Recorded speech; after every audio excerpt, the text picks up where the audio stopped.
From Hollywood, it's Dream Time.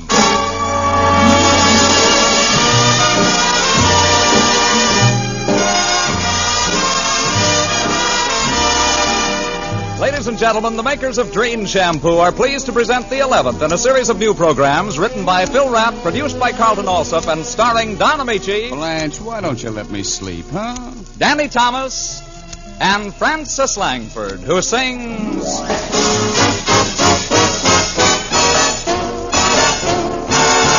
Somebody loves me, I wonder who he can be. Somebody loves me, I wish I knew. Who can he be, worries me.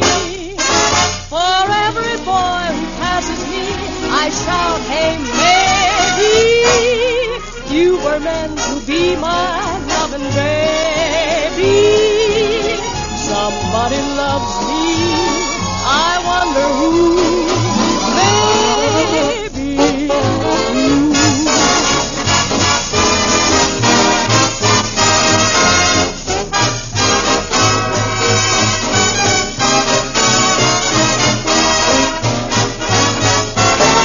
Somebody loves me, I wish I knew.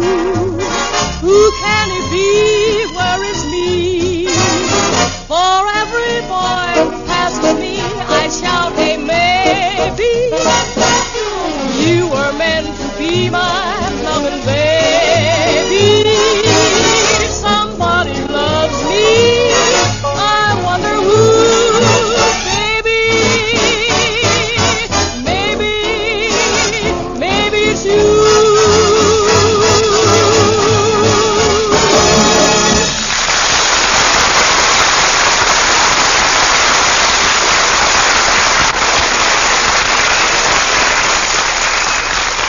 Not 50%, not 75%, but 100%. Yes, it's 100% true. Dream Shampoo reveals all the sparkle, all the sheen, all the dazzling brilliance of your hair.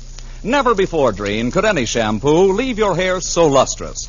Now, that's because Dream is not a soap shampoo. It never leaves dingy, dulling film on hair to hide its natural beauty. And what's more, Dream does not dry out your hair. Instead, its fragrant, freshening whipped cream lather leaves your hair sublimely smooth, beautifully behaved, easier to set, easier to curl, easier to arrange. And Dream removes unsightly dandruff the first time you use it. So, for lovely, lustrous hair, for all types of hair, dry, normal, or oily, Dream Shampoo with hair conditioning action. Use it at home or ask for it at your beauty shop. Buy it at all drug, department, or 10-cent stores in the blue and yellow package. Remember, never before Dream could any shampoo leave your hair so lustrous, yet so easy to manage. Yes, your hair can have that dazzling sheen the very first time that you use Dream.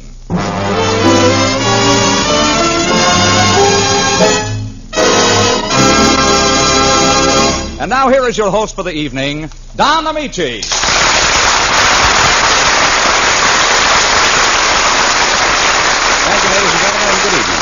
I'd like to make mention of the fact that we've received a great many letters from listeners, most of which were very encouraging. However, there is one letter that calls for an answer from Danny Thomas. Call and I shall answer, Don. Hello, Danny.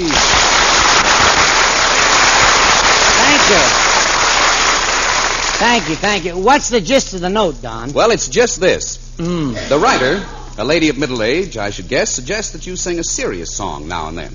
Well, her suggestions may be well meant, Don, but serious songs are for serious singers. No question about it. A man has to be trained in the art of delivering a ballad. No question about it. And I'm a comedian. I said I'm a comedian. Seems to be a question about it. No, not in my mind, Danny. But this lady has an idea that you shouldn't be facetious all the time. She thinks jokes are cheap. She does, huh? Wait till she has to buy a few.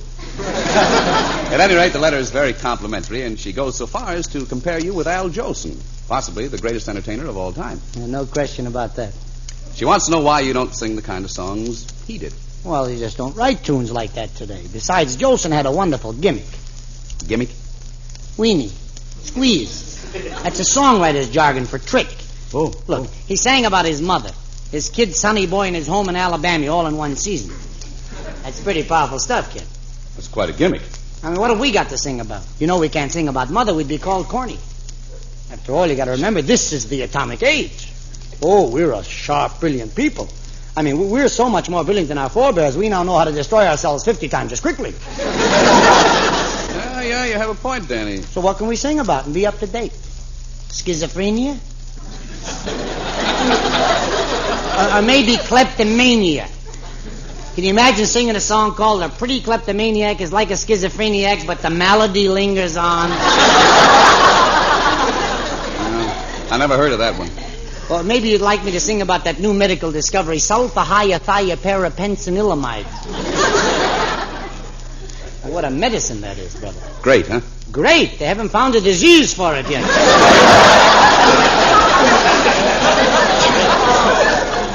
But there is one subject that is abreast of the times and still has a great depth. Archaeology. Or is it archaeology? Well, I wouldn't know. Are you qualified to sing about the study of lost races? I haven't had a winner all season. But,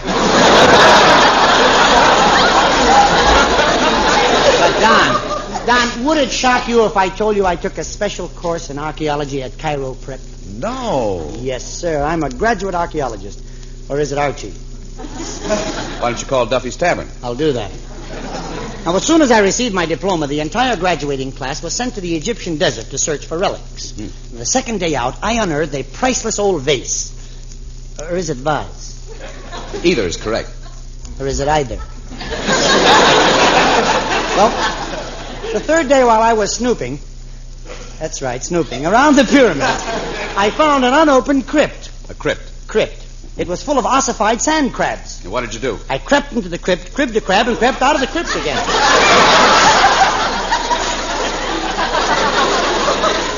glad you made it. Me too. I pushed on another 10 miles and bagged the biggest trophy of the whole expedition. I discovered the remains of the great Prince Tut. No. Yes. Where? He weighed 300 pounds in his sandals and toga. Oh, say, that's a big mummy. Oh, you might say he was the daddy of all mummies. There he was, shrouded in his wrappings and covered from head to foot with precious gems, lying inside this weird Egyptian tomb. Sphinx? A little. But what can you expect? I mean, what can you expect from a man who's been dead for 3,000 years? Well, I brought Tut-Tut back to this country, and I never let that mummy out of my sight. Loved him, huh? Oh, yeah. We finally found happiness and success doing a comedy program on an obscure radio station. Well, now, wait a minute, Danny. Don't tell me you were on the air together. Oh, certainly. We were known as Fibber McGowell and Mommy. We had a great program. There was a stooge named Red Skeleton. Skeleton? Yeah, and the announcer was H.V. Corbsonborn. It was a ghost-to-ghost hookup. Sounds pretty gruesome. Well, we were broadcasting from Death Valley. As a matter of fact, I'm glad that's all over with now. Tut-Tut was very happy until another station went into competition with us and put on a program called Zombie for a Day. Know the show well. Oh, you know it? Oh, yes. You've heard it? Mm-hmm. That's great. I haven't. We lost all of our listeners, and Tut-Tut couldn't stand the disgrace of the failure, so he ran away. Oh? Oh, you poor kid. You lost your mummy. Yeah. I traveled the whole world over in search of Tut-Tut. Egypt, Syria, India. I even went to North Africa on a wild goose chase. All I found was a wild goose. No Tut-Tut. Tired, hungry, and worn, searching, ever seeking, I plodded across Africa, struggling through the elephant's graveyard. Oh, now, Danny, there isn't really such a thing, is there? Oh, yes, there is, Don. It's legend. An elephant will travel for thousands of miles, over rugged terrain, through swamps and the thick, heavy underbrush of the jungle to get to the place where he's going to die. And he always dies there. It's the trip that kills him. Believe me, I know. Well, tell me, did you ever find Tut-Tut? Yes, Don. I finally came across his hiding place, but I just didn't have the heart to dig him up again. Well, why not? Well, I knew he had finally found true happiness because I saw a large tomb and a middle-sized tomb and a little tomblet. And not wishing to cause a tumult over the tumult, I decided to go away, leaving Tut-Tut in his happy married life. And so, Don, I want to sing a song that's near and dear to my heart. And this shall be my answer to the lady who can't forget Al Jolson. A caterpillar is a thriller to a caterpillar. The flowers and the bees are very chummy. A cricket has a thicket where he serenades a cricket. But a man's best friend is his mummy. A beaver can increase the fever of another beaver. A puppet dreams about a wooden dummy. A gopher always has a gopher that he seems to gopher. But a man's best friend is his mummy. Why, in most of my friendships with others, I know there have been many flaws. Oh, but with Tut-Tut and me, though we weren't brothers, he was just like my own flesh and gauze. Because a whitefish is the right fish to delight another whitefish. A little piggy loves his little tummy. An ermine will determine to get wolfish with an ermine. La da da da da. Thank you. But a man's best friend is his mummy. Oh, my best friend and I are stay, not divided, no, stay, down deep in my heart, I've decided,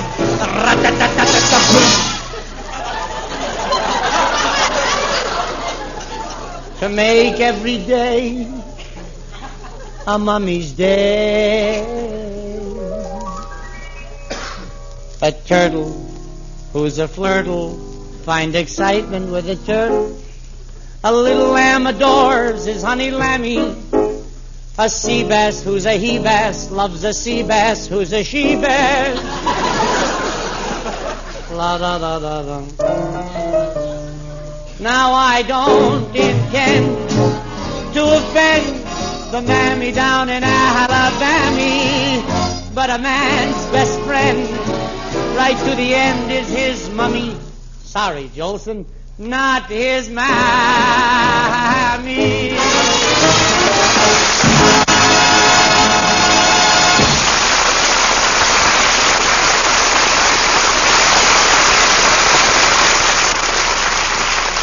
Never before Dreen, yes, never before Dreen could any shampoo reveal all the natural brilliance of your hair.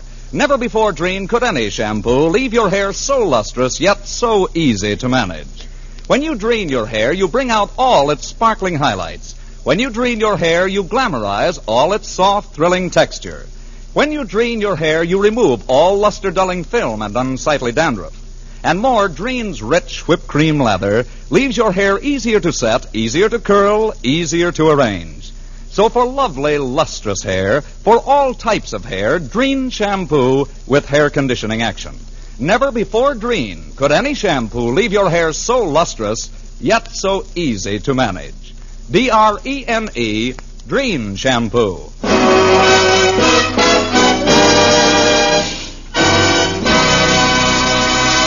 Ladies and gentlemen, during a recent overseas tour, my wife, Rosemary, sent me a little idea for a song that we thought was very nice. And just recently, with the help of Jerry Seelan, we finished it. And tonight, for the first time anywhere, Francis Langford is going to sing it with a special arrangement by Carmen Dragon. The song is Just Before I Sleep. Thanks, Francis.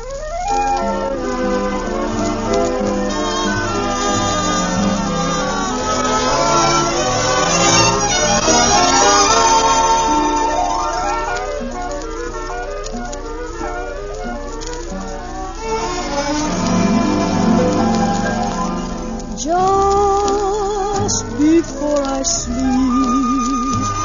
I pray for you.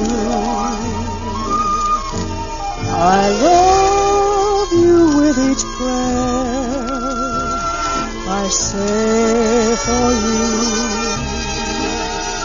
Although I know I've lost you, I keep your picture near me and whisper words of love to you. What a pity you don't hear me. Every time I dream, it's you again. Every time it's you, it's new again. I try so to forget you. I try with all my might, but just before I sleep, we always kiss goodnight.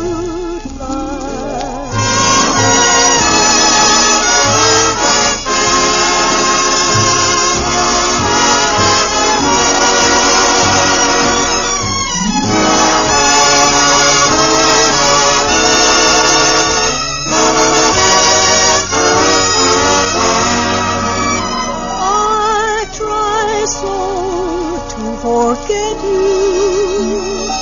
I try with all my might, but just before I sleep,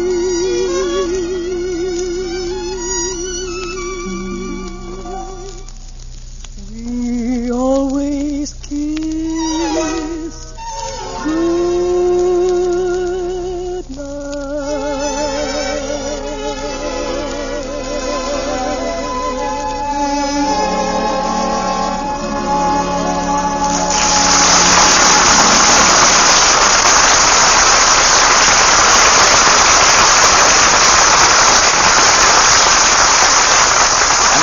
Ameche and Francis Langford as John and Blanche Bickerson with Danny Thomas as Brother Amos in The Honeymoon is Over.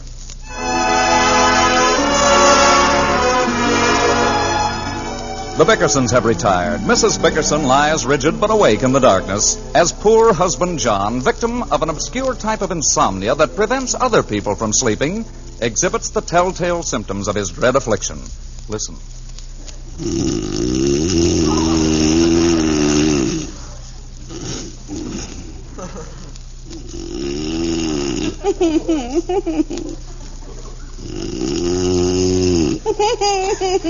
It may be funny to him, but it's not to me.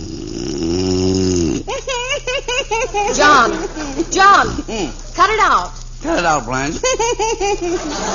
I'll lose my mind if you don't stop that giggling. What's the matter with you? What's the matter, Blanche? You sound like a tickled schoolgirl. What are you dreaming of? Tickling schoolgirls. John! What? What'd you say, Blanche? I simply won't stand it another night. Living in this house is becoming unbearable. Let's move. John, I swear I'm at my wit's end. How long do you think a person can go without sleep? I've been doing it for 5 years. John Vickerson, we've been married for 5 years. Amazing coincidence. Good night. Don't you good night me, you big sleeping pill. Why don't you have some consideration for me? Well, what do you want me to do, Blanche? When you were sick last year, did I say that? Didn't I sit up all hours of the night nursing you? Didn't I? Yes, you did. And what was my reward? I got sicker. Sure, you can afford to be sarcastic now. You feel fine. I want to sleep. It's 2:00, Blanche. You don't remember how I catered to you every minute. When the doctor said not to let you have anything cold, didn't I give you all the ice water you wanted? You sure did. Almost killed me. That's gratitude. Well, I didn't expect anything else from you. You don't love me, do you, John? Oh, of course I do. Just because I don't say it every 5 minutes doesn't mean that I don't love you. Tell the truth, John. If anything happened to me, would you marry again? Never again. Well, you don't have to sound so vehement. Well, if I said it any softer, you'd say I didn't sound convincing. I don't know, Blanche. I just wish you'd let me sleep. I keep thinking how nice it was before we were married. Mm-hmm. You were so different then. You used to plead with me for a little kiss. Now you don't even think of it. Why? A mouse in a trap loses his taste for cheese. Very funny. Oh, you're so funny, John Vickerson. Well, I'm tired, and I have to get up early tomorrow. You just won't understand, will you? There are none so blind as those who will not see. Yeah? The one time I expected you to break down and offer me comfort, and you fail me. What? It's all right. I'll struggle through it alone. It won't be long, and when the time arrives, I don't even want to see you near me. What are you talking about? I'll go to the hospital by myself. You can sleep right through it. Blanche, are you... Hasn't Dr. Marvin told you, John? Nobody told me. What is it? I'm going to have my tonsils out. Your tonsils? What do you need to have your tonsils out for? You never have sore throats. Your tonsils never bothered you before. You never even knew you had tonsils. Dr. Marvin said it would help my disposition. Have them out, by all means. I don't think I will, after all. Okay, don't. Good night. The only reason I was going to do it is because I thought I'd get a good night's sleep. Okay, do it. Why should I suffer through an operation? You're the one who keeps me awake. Why don't you do it? Do what? Have your tonsils out. Okay, I'll have them out next week. You say it, but you won't do it. Have them out now. What? Go on, get up and call Dr. Marvin. Let him pull your tonsils out. Blanche, are you insane? It's 2:30 in the morning. The hospital stays open all night. Go on, let him pull your tonsils out. I haven't got any tonsils. I had them out when I was 9. Well, you need some new ones by now. Let him put some in. Oh, this is awful. You're deliberately trying to keep me awake. You know I have to get up early and go to work. Oh, don't make your job sound so important. If you take a day off, nothing will happen. No, nothing will happen except I lose a day's pay. I need all the money I can get. I got to make a payment on the car tomorrow. Where will you get that? I've got it. There's $84 locked in the desk drawer. 60. 84. I looked yesterday. You didn't look today. There's only 60. What happened to the other $24? Don't look at me, John. Blanche, there are only 2 people who have a key to that drawer. You and I, and there's $24 missing. Well, we'll each put back $12 and say no more about it. How do you like that? Blanche, what did you do with that $24? I spent it. I bought some perfume. Perfume? $24 worth? How could you carry that much? Don't be silly. It was only a half-ounce bottle, and I got it wholesale. It's the newest thing. Very daring. It's called Perhaps. Perhaps. For $24, they should give you positively. I swear I can't understand why you throw my money away on junk like that. It isn't junk, and you like it. How do you know? Because it's the same kind Gloria Gooseby uses. I hate Gloria Gooseby. Well, you're always sniffing around her. Now, don't you start with that woman. You're the one who started it. I'd like to spend one night in this bedroom without Gloria Gooseby. Just one night. She just douses herself with that perfume. That's how she catches all the men, the hussy. She's not a hussy, and she doesn't need perfume to catch me. I mean, I can't stand the sight of Gloria Gooseby. But you like the way she smells. I hate the way she smells. I don't see how Leo can live with her, and I wish they both dropped dead. Now, either let me go to sleep or I won't go to work in the morning. Don't go to work. See if I care. You'd have lost a day's pay anyway if I hadn't torn up that summons. What summons? For you to serve on a jury. Why, you can't tear those things up. If I get a jury notice, I have to report. Why? Why? Because that's the law. You can't tear up any court order. I tore up the traffic citation. What traffic citation? The traffic citation they gave me to go to court in front of the jury that you were supposed to serve on, but I tore up the notice. Oh, Blanche, you'll have us both in jail. Well, that's where my brother Amos is. Amos? What has he got to do with this? Well, I was taking a driving lesson. Oh, Blanche, no! Not my new car. It's never been out of the garage. Well, it's out now. I took a driving lesson and paid the instructor $5 an hour, and... Who was the instructor? It was Amos, wasn't it? It was. I know it was Amos. I never even took the wheel. Amos was driving, and we suddenly saw this other car careening toward us at 100 miles an hour. Yes. Amos didn't have much time, but by an amazing piece of quick thinking, he managed to meet him head on. It's a funny thing, nobody got hurt. Not even the policeman. What policeman? In the other car. Now look, Blanche. Amos started to bawl them out about driving in the wrong lane, and they had some silly excuse about a police car having the right of way. Blanche! And then Amos got mad and hit one of the cops with a wrench. Blanche, where is my car? It's on Hill Street between 5th and 8th. 5th and 8th? That's 3 blocks apart. That's where the car is.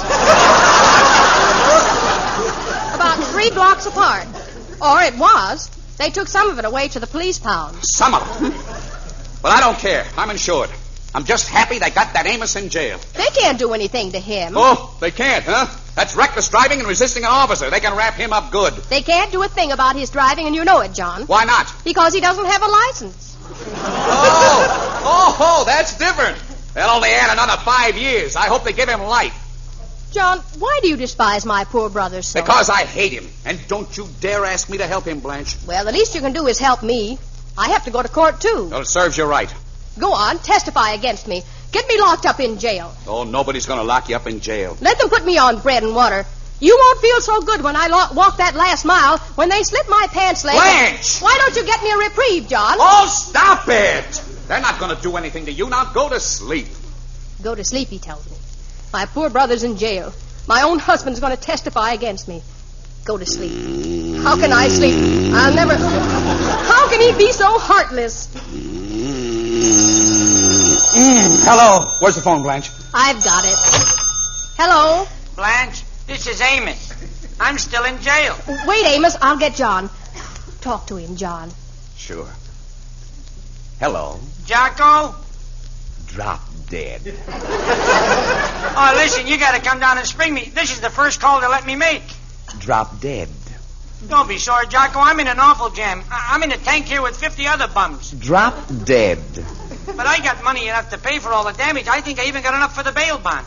Get me out, will you, Jocko? Drop dead. I swear I'll pay you. I got plenty of dough. I started the crab game here and won over $400. Drop $400. Amos, are you loaded? No, but the dice were. Hey, come down and spring me, will you, Jocko? Well, I'm going to think about it, Amos. Right now, I'll leave you with 2 words. Yeah, well, what's that? Drop dead! Now I can sleep. Please, John, dear, get my brother out of jail. Well, I'll think about it. I'll do anything for you, John. Please bail him out. Pour me a shot of bourbon, Blanche. Are you sure you wouldn't like a double shot, dear? Just a single. Thanks. Wonderful stuff. I promise I'll never wake you up again, darling. And will you forget all about Gloria Gooseby? Forever. Just get Amos out of that nasty jail. Well, we can't do anything about it until morning anyway. In the meantime, I think I'll get a good night's sleep. Certainly, dear. Are you comfortable? Perfect. Just perfect. Snore to me, John.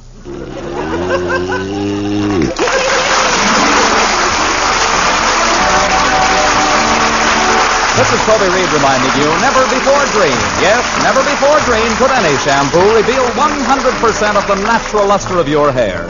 Listen next Sunday for another pleasant half hour with Don Ameche, Danny Thomas, Francis Langford, Carmen Dragon and his orchestra. And now here is Don Ameche wishing you good days, good nights, and good luck until we meet again. Everybody's talking about Dreft, the greatest dishwashing discovery in 2,000 years. Dreft, D-R-E-F-T, Dreft. Procter & Gamble's sudsing miracle. It gets dishes so clean they shine even without wiping. Yes, it makes even glasses sparkle like jewels. Dreft simply can't leave any streaks on dishes the way all soaps do. Why, with Dreft, your nicest glassware positively shines. Dreft is kind to your hands, too. Get Dreft in the bright green package. That's D-R-E-F-T, Dreft. Danny Thomas appeared by arrangement with Metro-Goldwyn-Mayer, producers of the human story behind the atom bomb, the beginning or the end. Danny Thomas's song was written by Jerry Seelan with special music by Carmen Dragon. Ladies, it's more important than ever that you save kitchen fats every day, every mealtime. To help get more soap, fabrics, and other items you want and need, save those fats. The need is urgent, the reason sound. And dealers now pay more per pound. This is NBC, the National Broadcasting Company.